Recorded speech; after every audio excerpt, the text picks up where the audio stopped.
They left her. So I'll be the dead, the millionaire announced at the altar. He never imagined uttering those words, but there he was, standing before a crowd, offering to be the father to a child that wasn't even his.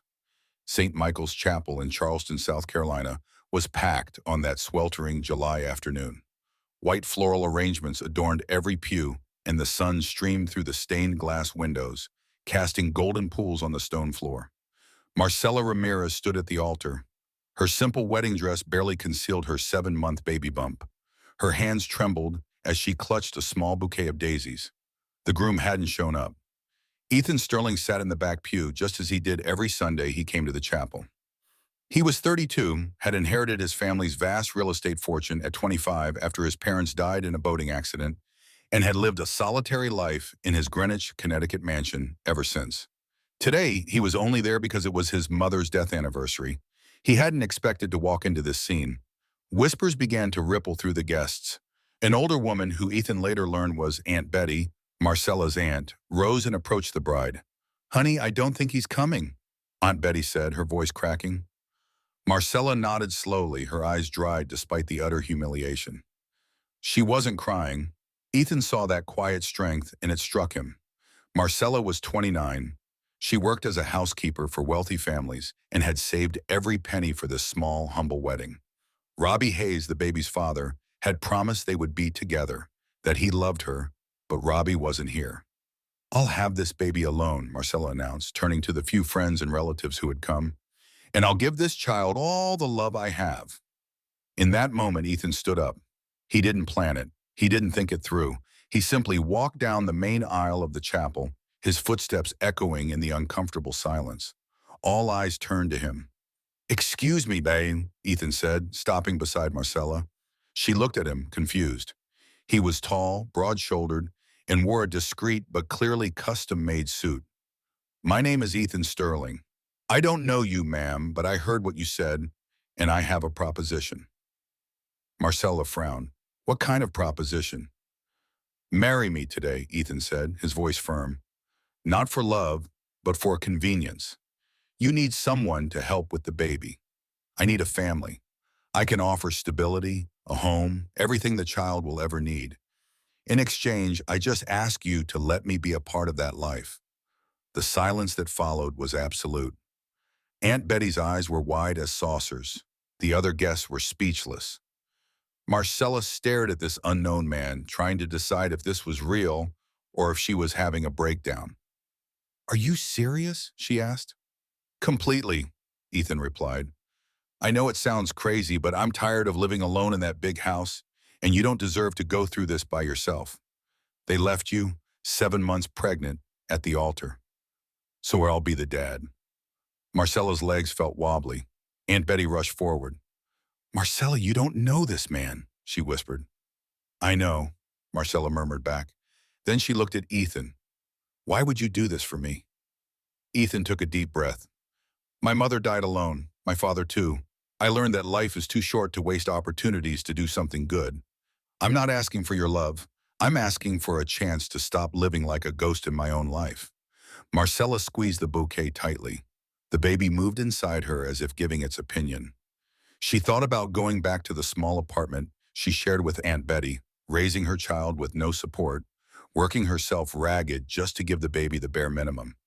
Then she thought of this strange man, his sincere eyes, and the crazy but genuine offer. "Okay," she said, her own voice surprising her. "I accept." The pastor, who had been silent throughout, finally spoke. "But you don't even know each other." "Acquaintance can come with time, Pastor," Ethan said. "What matters now is the intention, and mine is serious." The pastor hesitated, then slowly nodded. And so, on that July afternoon, under the astonished gazes of everyone, Ethan Sterling and Marcella Ramirez were married. There was no kiss at the altar, only a handshake and a silent agreement. They would try to build something together, starting from absolute zero. As they left the chapel, Ethan offered his arm to Marcella. She accepted. His black Mercedes S-Class was parked outside.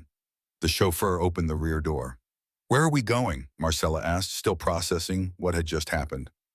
"Home," Ethan replied. "Our home now." Marcella stepped into the car, feeling her life had changed completely in less than an hour.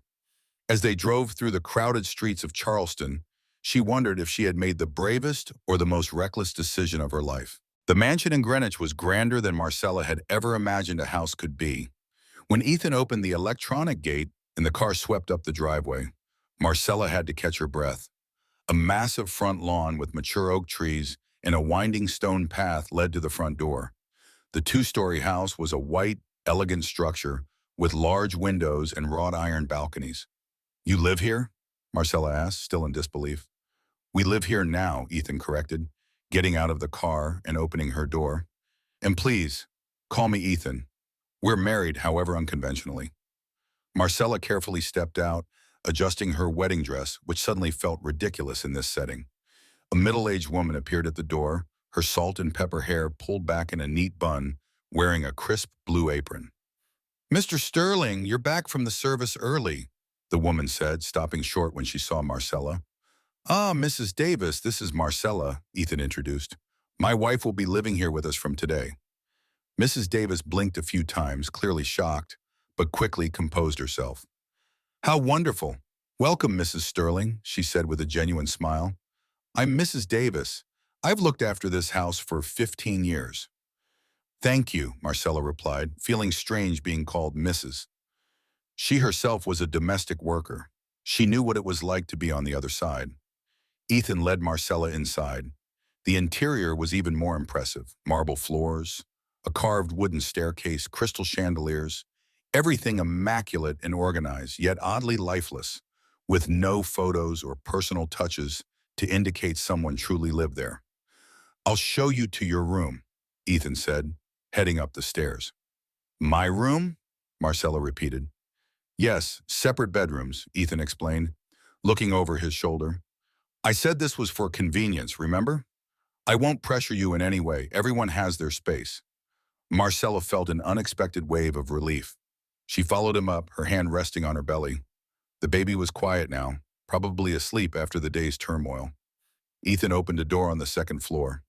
The room was spacious, with a king-size bed covered in white linens, a balcony overlooking the backyard, and a private bath. "It's beautiful," Marcella said, stepping inside slowly. "You can decorate it however you like," Ethan offered. "Change the furniture, the colors, whatever you need. And the room next door can be for the baby, if that works. I can hire someone to get the nursery ready." Marcella turned to him. "Why are you doing all this? Really, don't give me the same answer as in the chapel." Ethan leaned against the doorframe, arms crossed. For a moment, he looked younger, more vulnerable. "When my parents died, I had just graduated from Wharton," he began. "I inherited the company, the money, everything. But I had no one to share it with. No siblings, no close cousins. I've spent the last 7 years just waiting for time to pass. When I saw you today in the chapel, pregnant, alone but with your head held high, I thought maybe I could do something worthwhile, something my parents would be proud of." Marcella felt a lump in her throat. She knew loneliness, having lost her own parents as a teenager and been raised by Aunt Betty, who did her best but always struggled financially. "I've been alone a long time too," she admitted, "and I was terrified of raising my child like that, but I don't want you to do this out of pity." "It's not pity," Ethan assured her. "It's a mutual decision. You give me a chance at a family, I give you security. It's fair." Marcella nodded slowly. "Then let's try. But with one rule, honesty. If at any point this isn't working for you, do you tell me, and I promise to do the same." "Deal," Ethan said, extending his hand. They shook hands again, sealing another agreement. In the following weeks, a surprisingly calm routine took hold. Marcella learned that Ethan owned an import-export firm. He worked hard but always came home for dinner. Mrs. Davis cooked delicious meals and treated Marcella with maternal affection. Ethan hired a designer to transform the room next to Marcella's into a nursery. She chose shades of yellow and green, neutral colors since they didn't know the baby's gender. Ethan accompanied her to doctor's appointments, sitting in the waiting room and asking the doctor about every detail. One night, 3 weeks after the wedding, they were having dinner in the large dining room. Marcella had insisted on helping Mrs. Davis in the kitchen, though Ethan told her it wasn't necessary. "How was your day?" Ethan asked, cutting a steak. "Tiring," Marcella admitted. The baby won't stop kicking. I think we have a future soccer star. Ethan smiled. It was the first time Marcella had seen him genuinely smile. Can, can I feel it? He asked, hesitant.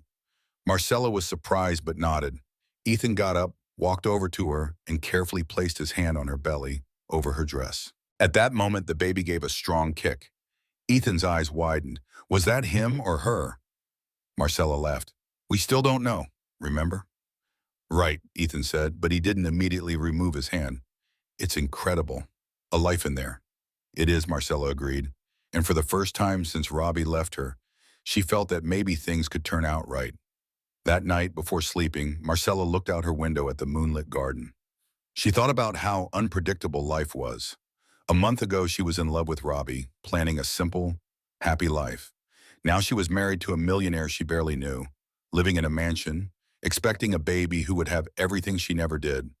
It was strange, it was terrifying, but somehow it felt right. And as she settled into the comfortable bed, Marcella found herself thinking about Ethan, his quiet kindness, how he looked at her with respect, not pity. Maybe, just maybe, this arrangement could turn into something more. But she pushed the thought away. It was too soon. She had a baby coming and needed to focus on that. The rest, if it was meant to happen, would come in its own time. The baby was born on a September morning, just as the first autumn rains began to fall over Greenwich. Marcella woke up at 5 a.m., feeling the contractions. She took a deep breath, trying to stay calm, and went to Ethan's room. She knocked on the door. Ethan, I think it's time. The door opened instantly. Ethan was in pajamas, his hair a mess, but completely alert. I'll get the car, he said, already moving. Can you manage the stairs, or do you need help? I can, Marcella replied, but he was already back and offered his arm. They went down together. Mrs. Davis appeared in the kitchen, sleepy-eyed, but quickly understood what was happening. Go, go, she said, gently nudging them toward the door. I'll bring the bag later. The drive to the hospital was fast. Ethan drove carefully but decisively, checking on Marcella every minute. Everything okay? Do you want me to go slower? Faster? This is fine, Marcella said, gripping the seat. Just stay with me, please. I'm not leaving your side, Ethan promised, and he kept his word. He stayed in the delivery room the entire time, holding Marcella's hand, wiping the sweat from her forehead, whispering words of encouragement. When the doctor said one last push, Ethan squeezed her hand tightly, and then a cry echoed through the room. It's a boy, the doctor announced, holding up the baby. Marcella began to cry. Ethan's eyes were also teary. The nurse quickly cleaned the baby and placed him in Marcella's arms. Hello, my love, Marcella whispered, kissing his tiny forehead. You're finally here. He's perfect, Ethan said, looking at the newborn with awe. Have you decided on a name? Marcella looked at Ethan. I want to name him Dylan. Dylan Sterling. Ethan blinked, surprised. Sterling? But you don't have to. He's your son now, too, Marcella interrupted, her voice firm. You were here, you'll raise him. He deserves to carry your name. Ethan needed a moment to compose himself. Then he nodded. Dylan Sterling, that's a strong name. The first few months with Dylan were intense. Marcella discovered Ethan was a man of his word. He'd wake up in the middle of the night when the baby cried. He learned to change diapers. He spent hours rocking him to sleep. Often, Marcella would wake up at night and find Ethan in the nursery, sitting in the armchair with Dylan in his arms, whispering stories. Tell us what city and state you're watching this video from. I read every comment. One afternoon when Dylan was 4 months old, Marcella was in the living room preparing a bottle when the doorbell rang. Mrs. Davis went to answer it. Marcella heard agitated voices and went to see what was happening. Standing at the door was Robbie. Marcella's heart raced. Robbie looked different, thinner, with dark circles under his eyes, his clothes wrinkled. He looked at her with a mix of regret and desperation. Marcella, please, I need to talk to you, he said. There's nothing to talk about, Marcella replied, her voice cold. I know I messed up everything, Robbie continued, but I was scared. I panicked at the responsibility. I ran because I'm a coward, but I regret it every day. I want to meet my son. I want to be part of his life. Marcella felt rage rising within her. You want to now? After leaving me alone? 7 months pregnant, in front of everyone. I know I don't deserve forgiveness, Robbie admitted, but he's my son. I have a right to see him. Just then, Ethan arrived home, saw the scene, and immediately stood beside Marcella. Who are you? He asked, his voice low but firm. I'm Robbie, the child's real father, Robbie replied with a touch of arrogance. Real father? Ethan repeated, crossing his arms. Where were you when Marcella needed you? When she had the baby? When he first cried, got sick, smiled for the first time? I was there. So don't come here talking about real fathers. Robbie seemed to shrink. I know you helped her, but that doesn't change that the child is biologically mine. Biologically, maybe, Ethan conceded, but in every way that matters, Dylan is my son, and if you truly care about him, you'll respect that and leave them alone. Marcella touched Ethan's arm. It's okay. I'll handle it. She turned to Robbie. You had your chance. You chose to run. I moved on. Dylan has a dad now, a real present dad. If someday he wants to meet you, that will be his decision. But for now, I don't want you in our lives. Robbie opened his mouth to protest, but something in Marcella's gaze stopped him. He nodded slowly. I understand. I'm sorry for everything, though, he said, and he left. When the door closed, Marcella's legs felt weak. Ethan held her steady. Are you okay? I am, she replied. Thank you for defending me. Always, Ethan promised. In that moment, Marcella realized what she felt for Ethan had changed. It was no longer just gratitude or respect. It was something deeper, something that scared and warmed her at the same time. But she didn't say anything. She wasn't ready yet. She was still afraid to open up and get hurt again. Ethan, for his part, looked at Marcella and felt a lump in his chest. In the past few months, he had grown attached not just to Dylan, but to her. The way she cared for her son, how she laughed at his clumsy attempts to help, how she brightened the house that had been so empty. He was falling in love, and he didn't know what to do about it. They stood there in the entryway, looking at each other, both feeling something, but neither brave enough to speak. Dylan began to cry upstairs, breaking the moment. I'll go see him, Marcella said, heading up the stairs. Ethan remained alone, a hand over his heart, knowing his life had completely changed, and there was no turning back. Dylan's first birthday was celebrated with a small but a joyful party in the backyard. Marcella had invited Aunt Betty, a few neighbors, and, of course, Mrs. Davis. Ethan hired a photographer and ordered a cake with a jungle animal theme because Dylan loved making lion noises. I can't believe a year has passed, Aunt Betty said, holding Dylan as he tried to grab a balloon. It seems like yesterday you were in that chapel. I know, Marcella agreed, watching Ethan, who was organizing the presents. A lot has changed, especially you, Aunt Betty observed, lowering her voice. Are you happy? Truly happy? Marcella blushed. I'm grateful. It's not just gratitude, honey, Aunt Betty said with a knowing smile. Anyone can see how you look at that man and how he looks at you. Marcella was about to respond when Dylan started crying, wanting to be put down. She picked him up and carried him over to the garden where Ethan was testing a small inflatable pool. Look, Dylan, water, Ethan said, making the baby giggle. Marcella sat on the grass beside them, watching. Ethan had become a natural father. He knew when Dylan was hungry, sleepy, or bored. He sang off-key lullabies that put the baby to sleep. He read stories with different voices for each character. Ethan, Marcella called. He looked at her. Yes? Thank you for all this, she said. For being the dad Dylan deserves. Ethan sat beside her, Dylan between them, playing with the grass. You don't need to thank me. I should be thanking you. You gave me a purpose, a family. They sat in silence for a moment, just watching Dylan. Then Ethan took a deep breath. Marcella, I have to tell you something. What is it? I don't know how it happened, but it did. He began nervously. When I proposed to you that day, it really was for convenience, but over these months, living with you, watching you be a mother, getting to know who you are, I fell in love. Marcella felt her heart race. Ethan, let me finish, please, he pleaded. I'm not demanding anything. I know our agreement was different, but I can't keep pretending I just feel friendship. I love you, Marcella. I love you, and I love our son. And if you don't feel the same, that's okay.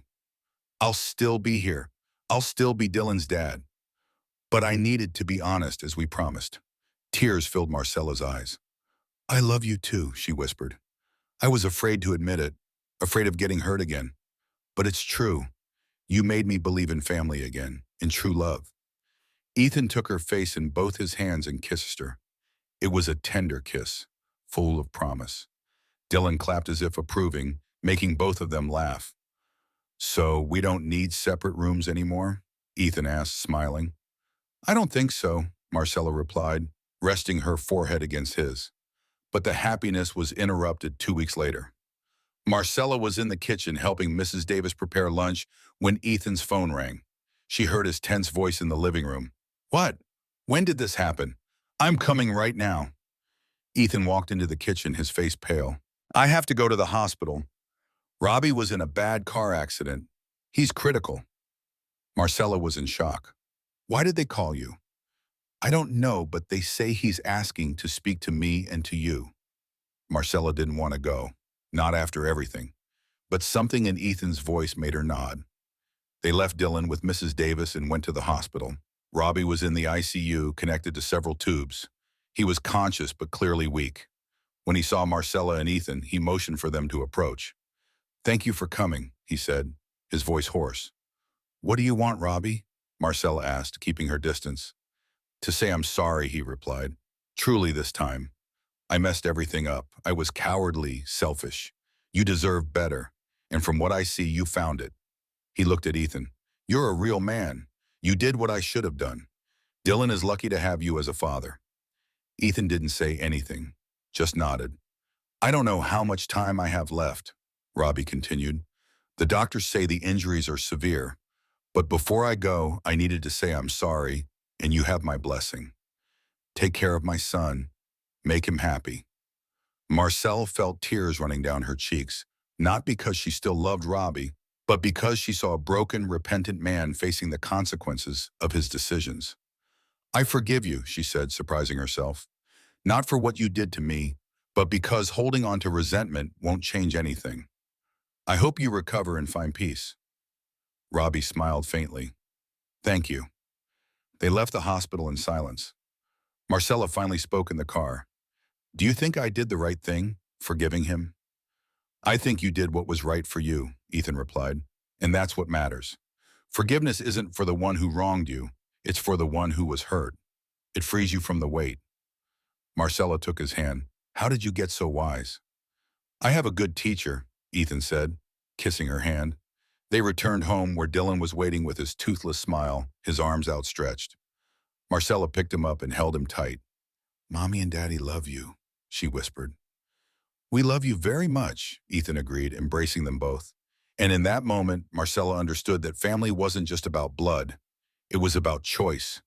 It was about presence. It was about the love built day by day in the small moments, in the difficult times and the happy ones. Robbie gave Dylan life, but Ethan gave him a home, and that made all the difference. 2 years have passed since that day at the hospital. Dylan is now a talkative, curious, energetic 3-year-old. He calls Ethan Dad without hesitation and follows him around the house, imitating everything he does. Robbie recovered from the accident but never sought out Marcella again. She heard from mutual friends that he had moved to San Diego, California, and started a new life. Marcella was happy for him. Everyone had found their path. One spring morning, Marcella woke up with nausea. She went to the bathroom, and half an hour later, she was looking at a positive pregnancy test. She sat on the edge of the tub, her heart racing. She was pregnant again, but this time was different. This time, the father was Ethan, the man she truly loved. When Ethan came home from work that evening, Marcella was in the kitchen preparing his favorite meal, a hearty steak with mashed potatoes. Dylan was in the living room watching cartoons. Smells amazing, Ethan said, kissing the back of her neck. What are we celebrating? Sit down here, Marcella requested, pulling out a chair for him. I have news. Ethan sat down, concerned. Is everything all right? Everything is perfect, she replied, smiling. I'm pregnant. We're having another baby. Ethan froze for 3 complete seconds. Then a massive smile filled his face. Really? I'm going to have a child of my own? Our child, Marcella corrected, laughing. Dylan is your child too. I know, Ethan said, getting up and spinning her around. But you know what I mean? I'll be here from the very beginning. I'll watch your belly grow this time. Feel the kicks, everything. Dylan appeared in the kitchen, attracted by the commotion. Daddy, why are you shouting? Ethan picked the child up. Because you're going to be a big brother, champ. There's going to be a baby in the house. A baby? Dylan repeated, eyes wide. Can I play with it? Of course you can, Marcella said, stroking her son's hair. But you have to take very good care of it because babies are fragile. I'll take very good care of it, Dylan promised. The pregnancy was smooth. Ethan was even more present than he had been with Dylan, if that was possible. He read to Marcella's belly every night. He talked to the baby, played classical music. Marcella found him funny and adorable at the same time. You know they can't understand yet, right? She joked one night while Ethan was reciting a poem to her belly. But they'll recognize my voice when they're born, Ethan defended. I read it in a book. Are you reading a lot of baby books? Marcella observed. I want to do everything right, he admitted. With Dylan, I learned on the fly. Now I want to be prepared. Marcella kissed him tenderly. You're already the best dad in the world. You don't need books for that. In December on a cold afternoon, Marcella went into labor. Ethan was more nervous than her, running around the house, forgetting the hospital bag, going back for his phone. Ethan, breathe, Marcella said, laughing despite the contractions. It's not your first time. But it feels like it is, he replied, helping her into the car. The birth was quicker than Dylan's.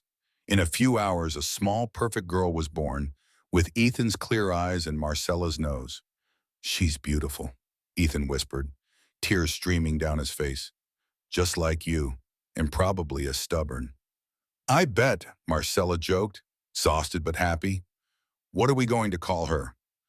I was thinking Lucy, Marcella said. Lucy Sterling means light, and she's brought so much light into our lives. Lucy, Ethan repeated. I love it. Perfect. When they returned home with Lucy, Dylan was waiting anxiously. Aunt Betty had stayed with him during the delivery. Can I see? Can I see? Dylan asked, jumping up and down. Marcella sat on the couch and showed him his little sister. Dylan touched her tiny hand very carefully. She's tiny, he observed. I'll protect her, Mommy, always. Ethan sat next to them, putting his arm around Marcella's shoulders. He looked at the scene, his wife, his son, his daughter, his family. Do you remember when we first met? He said quietly. How could I forget? Marcella responded. You appeared out of nowhere and changed my life. You changed mine too, Ethan said. You taught me that family isn't about perfection. It's about being there. It's about choosing to stay, even when it's hard. You were the one who taught me that, Marcella corrected. When you chose to stay that day at the altar. Dylan interrupted the moment. Daddy, when will Lucy be able to play with me? In a few months, champ, Ethan replied, ruffling the boy's hair. For now, you have to help take care of her. I'm going to help a lot, Dylan promised. That night, after the children were asleep, Marcella and Ethan stood on the balcony, looking at the city lights far below. The air was cool and the sky was full of stars. Sometimes I still can't believe this is real, Marcella said. That you are real. I'm very real, Ethan assured her, kissing her forehead. And I'm not going anywhere. We're a family now, a truly, truly real one. Marcella leaned her head on his shoulder. They stood there in comfortable silence, knowing the path hadn't been easy, but it had been worth every step. Marcella had been abandoned at the worst possible time. Ethan had lived alone for years without purpose. But together they built something beautiful, something true, and they understood that sometimes the best beginnings are born from the most improbable endings. Sometimes what looks like the end is just the start of something much better. Life has unexpected ways of guiding us to where we need to be, and family is defined not just by blood, but by the love we choose to give every day. If you enjoyed this story, comment below, share it with your friends, and subscribe to Rich Hearts Revealed to hear the next one.